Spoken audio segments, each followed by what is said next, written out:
तो हरियाणा सुपरफास्ट का रुख करेंगे। भारतीय जनता पार्टी की केंद्र सरकार का 1 वर्ष पूरा होने पर भाजपा प्रदेश अध्यक्ष सुभाष बराला ने अपने पैतृक गांव डांगरा से भाजपा की उपलब्धियों को जन जन तक पहुंचाने के लिए जन जागरण अभियान की शुरुआत की है।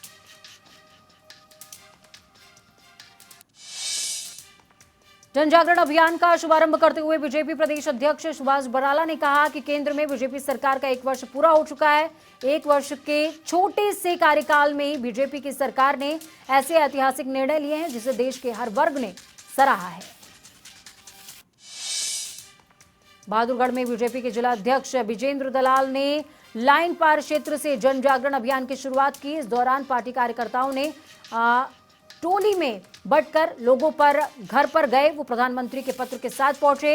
इस दौरान पार्टी कार्यकर्ताओं ने लोगों को कोरोना वायरस को लेकर के भी जागरूक किया। गुरुग्राम और फरीदाबाद में 8 जून के बाद भी बंदिशें लगातार जारी रहेंगी। दोनों ही जिलों में धार्मिक स्थल और शॉपिंग मॉल्स नहीं खुलेंगे।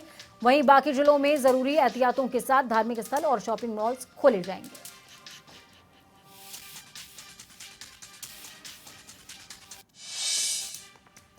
बीजेपी नेता सोनाली फोगाट के चप्पल और थप्पड़ कांड को लेकर के हरियाणा के अलग अलग शहरों में मार्केट कमेटी के कर्मचारियों ने प्रदर्शन किया। साथ ही कई जगहों पर कर्मचारी धरने पर भी बैठ गए।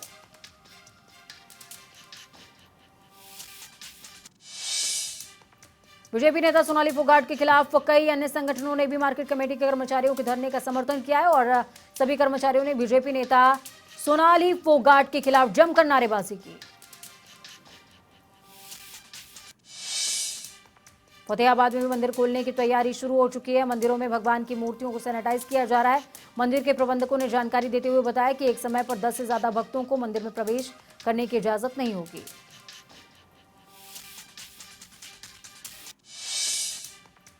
लोहारी के गिगनाऊ में 25 एकड़ जमीन पर 10 करोड़ रुपए की लागत में integrated horticulture centre of excellence का निर्माण किया जाएगा। इसी के साथ ही जिले भिवानी में बागवानी क्षेत्र को 3 गुना करने के लक्ष्य रखे गए। बागवानी विभाग के मिशन निदेशक श्री गिगनाऊ गांव में बागवानी केंद्र के लिए जमीन का निरीक्षण करने के लिए पहुंचे थे। इस मौके पर डॉक्टर सहरावत ने बताया कि इंडो इजराइल तकनीक पर आधारित इस सेंटर में अमरूद, एप्पल, बेरी सहित तमाम फलों और सब्जियों की उत्तम किस्म की पैदावार की जाएगी। गुरुग्राम जिले में 78 नए कोरोना के मामले सामने आए। इसके बाद संक्रमित लोगों का आंकड़ा 1770 पहुंच गया है, जिनमें से 1423 एक्टिव केसेस हैं। तो वहीं शनिवार को 11 लोगों को डिस्चार्ज भी किया गया।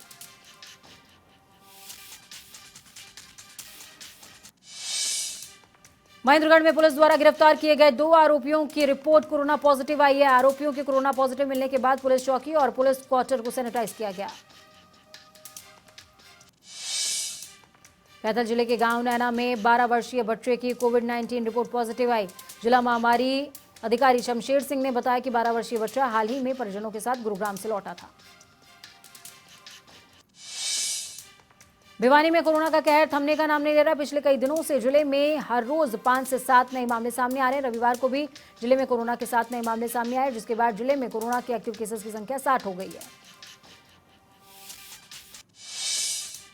7 नए कोरोना के पॉजिटिव मामले तोशाम क्षेत्र में गांव खरकड़ी, सोहना, भूरटाना, दुलेड़ी, जमालपुर, भिवानी के हालू बाजार से सामने आए, जिनमें अकेले जमालपुर गांव में 3 केस हैं।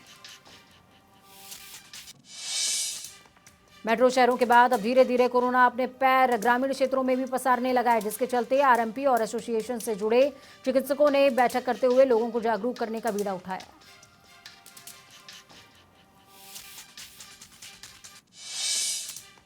बैठक में एसोसिएशन के प्रदेश अध्यक्ष डॉक्टर ऋषिपाल सैनी ने सभी सदस्यों को अपने अपने इलाके में कोरोना महामारी से बचाव के लिए सरकार द्वारा जारी हिदायतों और इससे बचने के अपनाई जाने वाली तमाम गाइडलाइंस के बारे में लोगों को जागरूक करने के लिए प्रेरित किया।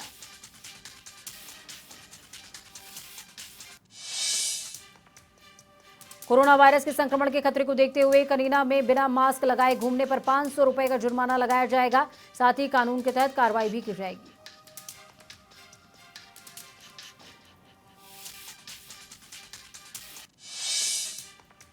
तो वहीं पबजी गेम को लेकर पबजी कंपनी ने भारत सरकार के ministry of electronics and information technology विभाग को पत्र लिखा है। पत्र में लिखा गया कि 2020 तक गेम को लेकर कई सेफ गार्ड इंट्रोड्यूस किए जाएंगे। पबजी गेम कंपनी ने कहा कि बच्चों पर पबजी गेम का कोई इम्पैक्ट ना पड़े, जिसमें उन्होंने अपना प्रपोजल भी मिनिस्ट्री के साथ साझा किया है। मिनिस्ट्री ने ये प्रपोजल चंडीगढ़ के वकील एचसी अरोड़ा के साथ शेयर किया और 12 जून तक इस पर उनकी राय मांगी है। चरखी दादरी के गांव मानकावास में टमाटर का वाजिब दाम नहीं मिलने से खपा क्षेत्र के किसानों ने जनप्रतिनिधियों का पुतला फूंका है, अपना आक्रोश जाहिर किया है।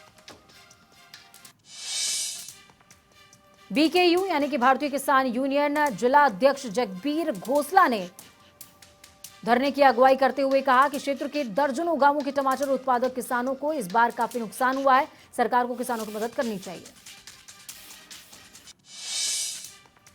गुरुग्राम में एक 10वीं के छात्रों ने प्रवासी मजदूरों की मदद के लिए पहल की। अभी ने सोशल मीडिया नेटवर्किंग के जरिए 35 मल्टीनेशनल कंपनियों को मजदूरों की मदद के लिए राजी किया है।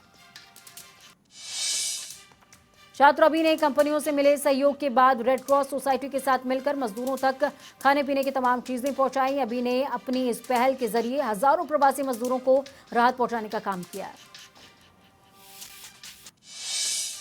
कुरुक्षेत्र में समाने के पास बड़ा हादसा टल गया। प्रवासी मजदूरों को जालंधर से उत्तर प्रदेश छोड़ने जा रही बस में अचानक आग लग गई।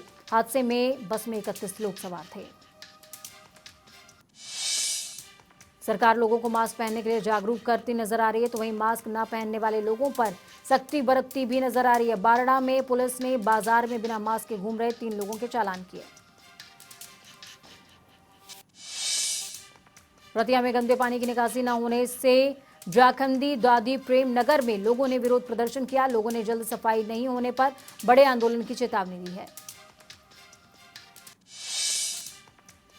नागर चौधरी में करौता कमानिया सड़क का हाल बेहाल है। इलाके में रात से में गंदा पानी भरा हुआ है, जिसकी वजह से आने जाने वाले सैकड़ों लोगों को काफी दिक्कतों का सामना करना पड़ रहा है। नारनौद के राजतल में कुटिया में रह रहे बाबा की तेज धारदार हथियार से गला रेत कर हत्या कर दी गई। माता चुगानड़ मंदिर के पास साधु करीबन 15 सालों से कुटिया बनाकर रह रहा था। पुलिस ने अज्ञात के खिलाफ हत्या का मामला दर्ज करते हुए तफ्तीश शुरू कर दी है।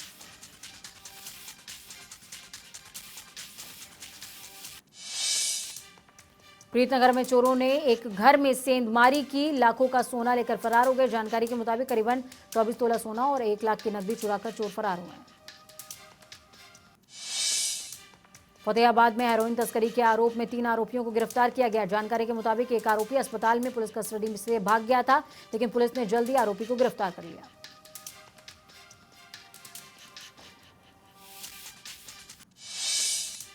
रतिया में घग्गर नदी के दूषित पानी और गोदामों को लेकर सर्व समाज के लोगों ने एक बैठक की, जिसमें घग्गर नदी के दूषित पानी और शहर के गोदामों को लेकर एक ज्ञापन तैयार किया गया और स्थानीय विधायक को सौंपा गया।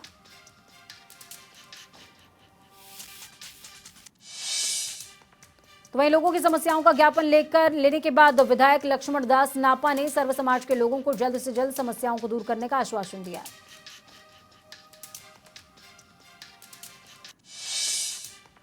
नागर चौधरी में अनलॉक के पहले चरण में छोटे दुकानदारों को भी राहत मिलने जा रही है, जिससे लोगों में खुशी का माहौल है। छोटे कारोबारी सरकार के फैसले की जमकर सराहना कर रहे हैं।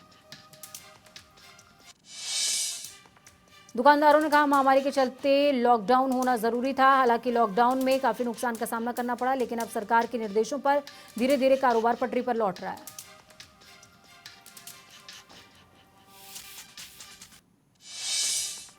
गोहाना के न्यात कॉलोनी में एक नाबालिग युवक ने अपने घर में फांसी का फंदा लगा करके आत्महत्या कर ली। मृतक छात्र 12वीं कक्षा में पढ़ता था। तो वहीं पुलिस ने शव को कब्जे में लेते हुए तफ्तीश शुरू कर दी। मृतक के परिजनों का साफ तौर पर कहना है कि युवक पिछले कई दिनों से परेशान था। तो वहीं पुलिस का कहना है कि पोस्टमार्टम रिपोर्ट के बाद ही मामले का खुलासा होगा।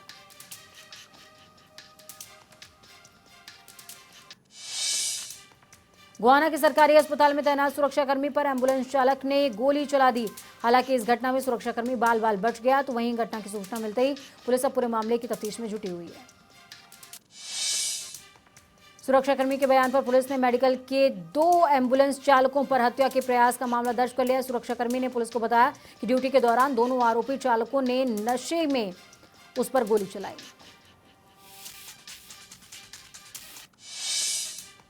पानीपत में बरसात के बाद सड़कों की बदहाली सामने आई। मामूली बरसात ने सड़क की पोल खोल दी, पानी जमा हो गया। वाहन चालक 4 किलोमीटर तक वापस लौटकर फ्लाईओवर से जाने को मजबूर दिखे।